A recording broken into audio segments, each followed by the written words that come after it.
Muy buenas a todos y todas y bienvenidos a una entrevista más de Consalud TV. Hoy tenemos con nosotros al eurodiputado socialista Nicolás González Casares, que es ponente de la nueva legislación que va a reforzar esa Agencia Europea del Medicamento para gestionar esta crisis sanitaria de la COVID-19 y que está trabajando ya, bueno, de alguna manera en esa vacunación, ¿no? ¿Qué tal, Nicolás? ¿Cómo estás? ¿Qué tal? Buenos días. Bien, bien, aquí en Bruselas estamos en semana de pleno, un pleno que viene cargadito, porque es el último del año y estamos aprobando presupuestos, el Brexit y todas estas cosas, pero bien, bien por aquí. Pues me gustaría saber esa ponencia, ¿no? Estás de ponente ahora mismo en ese, pues de alguna manera, ese papel que tiene como eurodiputado socialista en la Unión Europea para reforzar la EMA, ¿no? En este momento tan clave para la vacunación masiva que va a haber en los países europeos para la COVID-19. ¿Qué papel va a tener, ¿no? ¿Qué papel vas a tener, ¿no? Dentro de esta parte, ¿no? de la reforma de la EMA. Bien, si echamos la vista atrás unos meses, cuando empezó la pandemia, vimos que al principio, bueno, pues todos sabemos el problema que hubo de desabastecimiento de material sanitario, también de algunas medicinas. Y entonces, si no llega a ser por la respuesta europea coordinada, que nos pusimos todos a la vez a conseguir como Europa, como Unión Europea, material, probablemente se hubiera demorado más. Ir por separado hubiera sido peor. Y además, luego empezamos a pensar en remedios, tanto tratamientos como ahora vacunas, para hacerle frente a la pandemia. De todo esto hay un aprendizaje. Resulta que la Agencia Europea del Medicamento pues, encontró también trabas administrativas, legislativas, que impedían a veces avanzar y, bueno, pues de esta crisis están ya sacando conclusiones y la verdad es que se hace necesario reforzar su papel en esos momentos de crisis, porque está visto que en el momento que las cosas se agudizan, que se ponen feas, también todos recurrimos a ese paraguas que es la Unión Europea, en este caso la agencia responsable de dar salida a esto puede ser perfectamente la Agencia Europea del Medicamento, que antes estaba en Londres y ahora está en Ámsterdam por causa del Brexit. Y ahí es lo que se tratará de reforzar su papel, cómo agilizar, cómo esa evaluación de las tecnologías sanitarias, de los medicamentos y de las vacunas, se puede hacer de una manera más ágil, pero a la vez segura, reforzando el papel de los expertos, pero haciendo que su trabajo sea mucho más enfocado a lo que se está llevando a cabo. Y coordinado con esto o con relación a esto, hay una cuestión que es importante, de la que ya llevamos mucho tiempo hablando en Europa, que es la escasez de determinadas medicinas, fundamentalmente también vacunas. Y eso nos lleva a pensar que es un problema que ya el Parlamento dijimos que había un grave problema con esta situación de desabastecimiento y creemos que más allá de la crisis sanitaria tiene que haber una monitorización continuada de esos niveles de abastecimiento en los países para prever posibles soluciones y hacer frente pues, a futuros desabastecimientos, porque ahora estamos ante una pandemia, pero puede ser pues, que un año sea una gripe mala y no tengamos suficientes vacunas y tengamos que recurrir a ellas. En el fondo también está esa cuestión de que gran parte de los principios activos de los medicamentos no se están fabricando en Europa, no así el ensamblaje del medicamento, que también suele ser europeo, pero la fabricación del principio activo es en Asia fundamentalmente, y esto nos lleva también a mirar un poco cómo desde las entidades europeas, desde nuestra regulación, podemos hacer que la cadena de suministro por lo menos esté garantizada y si se puede más cercana. Uh-huh, uh-huh. Entiendo que de alguna manera lo que se pretende dar, y eso en este momento tan clave, la EMA va a ser crucial y está siendo crucial, es dar una respuesta europea a esta crisis sanitaria que ha causado la COVID-19. Con las vacunas, en ese sentido, se pretende garantizar un poco la equidad, entiendo, en todos los países para que empiecen a la vez a vacunar. Eso se estaba hablando. No sé si va a ser así. Cuéntame un poco cómo estáis viéndolo. Bien, en cuanto al reglamento, realmente este reglamento lo que trata no es de solucionarlo ahora porque no va a dar tiempo, pero sí de estar mucho mejor preparados para desafíos de ese tipo en el futuro. En un futuro que no tiene por qué ser, no tenemos que pensar siempre en una pandemia, sino en brotes, en enfermedades, en situaciones de desabastecimiento, pues, por enfermedades normales.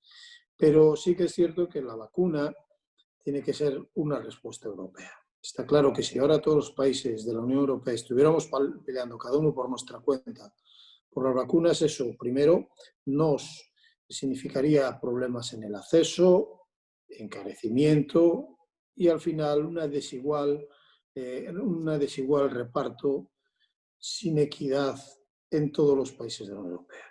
En este Consejo Europeo reciente, los jefes de gobierno de los 27 pues acordaron también que esto debía hacerse de manera conjunta, que debemos garantizar que las vacunas lleguen a todos los países de la Unión Europea.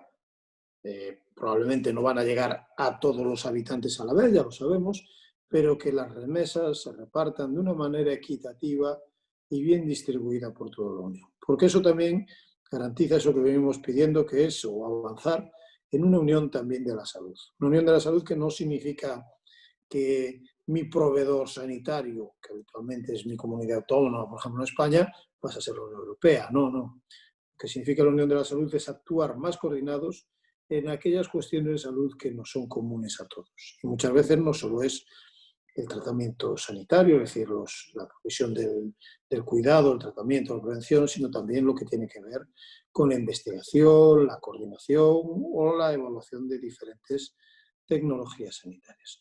Por lo tanto, yo creo que es muy importante este paso dado de garantizar esa equidad distributiva y el acceso de todos los europeos, independientemente de dónde vivan o de su condición social o económica, a la vacuna. Simplemente irá llegando a todos a la vez, pero en función de los grupos priorizados también por cada gobierno, porque cada país no tiene las mismas condiciones y posiblemente pues, los grupos de riesgo puedan variar un poquito, aunque sabemos que son muy parecidos a nivel de casi toda la Unión. La EMA ha acelerado un poco los procesos, ¿no?, de autorización y demás que comentabas al principio. Ya se sabe cuándo va a haber fecha de vacunación o de inicio de vacunación en España y se prevé un poco cuándo se van a autorizar tanto la de Pfizer como la de Moderna. No sé si en este sentido, pues la gente, ¿no?, que tiene esa percepción de que a lo mejor pues, les sorprende, ¿no?, que de alguna manera en un momento así se esté, ¿no?, facilitando tan rápido este proceso y si eso resta seguridad o calidad o eficacia a las vacunas. Bueno, la verdad es que la efectividad de la vacuna se verá mejor en un corto, medio, no en un corto plazo, como se está viendo ahora, sino en un medio largo. Es decir, no, nadie puede saber a día de hoy la inmunidad y lo duradera que va a ser la generada por la vacuna. Eso, claro, solo el tiempo y nuestros organismos lo determinan. No hay manera de acelerar el tiempo biológico en un laboratorio, por lo menos a día de hoy. ¿No? Ese viaje en el tiempo no existe. Pero lo que sí es cierto es que lo primero se ha tratado de ser ágiles en esa respuesta. Me gusta decir la vacuna de BioNTech, ¿vale? Porque es una empresa europea, aunque esté como Pfizer, para darse escala, pero creo que también Europa ha hecho un gran esfuerzo en esto.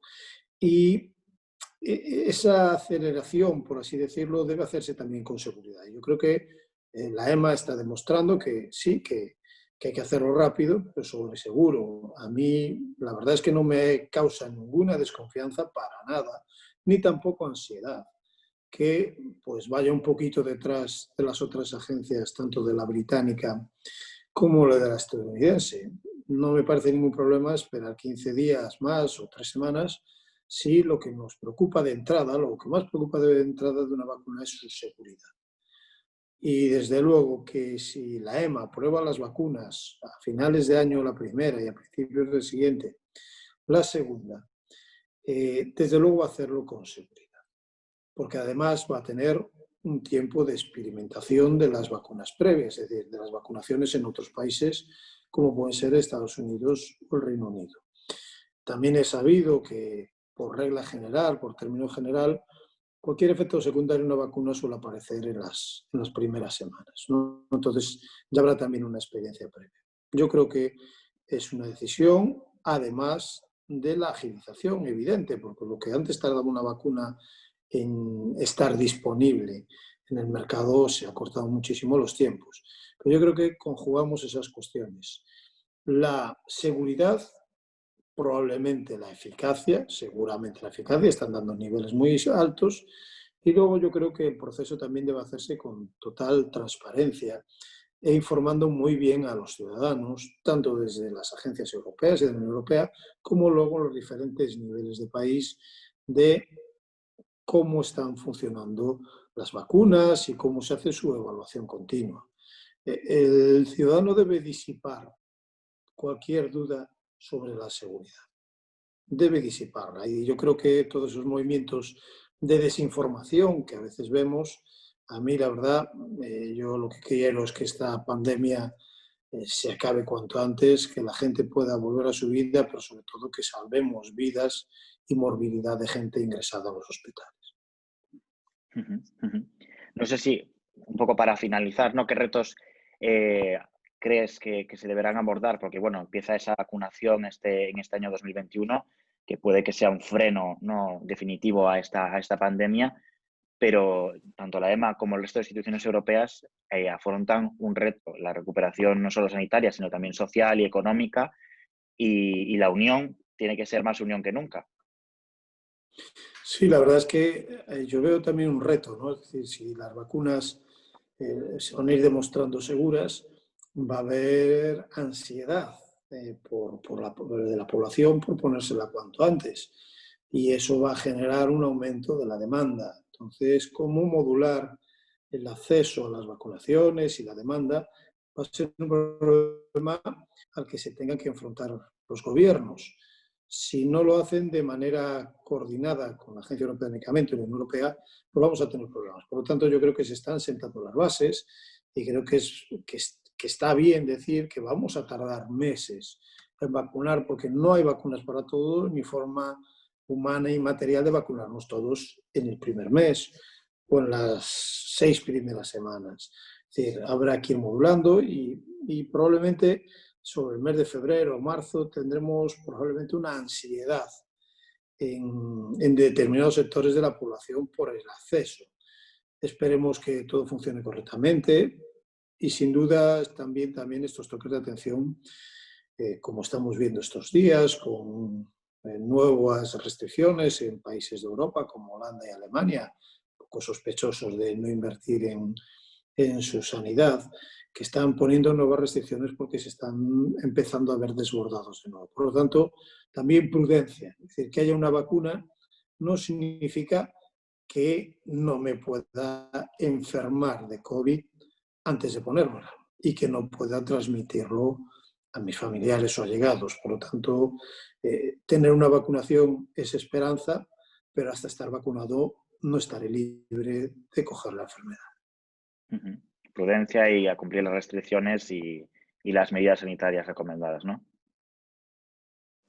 Exactamente, yo creo que ya todos sabemos cuáles son, ya todos conocemos nuestras responsabilidades individuales en este plano y simplemente pues esta prudencia, transmitirla también, por ejemplo, estas Navidades, donde, bueno, pues es duro a veces no ver a los seres queridos, pero es una Navidad diferente, un poquito especial, más íntima, por qué no decirlo, pero donde podemos hacer muchas de esas cosas que solíamos hacer, pero de una manera pues más limitada en el contacto con la gente, con nuestras propias familias y amigos más allegados, sin hacer grandes aglomeraciones, pero se puede disfrutar igual. Creo que estamos aprendiendo demasiado como españoles y españolas a una burbuja y una intimidad que no estábamos acostumbrados. Una de las lecciones aprendidas, ¿no?, de esta Sí, pandemia. sí, sí, sí, sin duda. Pues muchísimas gracias, Nicolás, por tu tiempo y bueno, por darnos una visión, ¿no?, europea de cómo se está gestionando este calendario vacunal, ¿no?, esta vacunación de la COVID-19 y preparándonos ya para comenzar a frenar a este virus. Sí, la verdad es que esperemos que la vacunación vaya bien. Aparecerán nuevas vacunas. Una de las cosas que me preocupa es que la gente tenga preferencia por una o por otra. Es algo que también va a estar en los elementos de desinformación, es que esta es mejor, es que esta es peor, pero eso es muy importante, por tanto, la transparencia, la información al ciudadano y la evaluación continua por parte de la EMA y de las agencias nacionales de todo lo que vaya sucediendo. Yo creo que aquí la coordinación es fundamental y esperemos que dentro de 4, 5, 6 meses podamos decir que todo esto fue una pesadilla, pero que también con la tecnología, con el apoyo europeo y con nuestra capacidad de investigación pudimos hacerle frente. Pues dicho queda, muchísimas gracias por atendernos, Nicolás.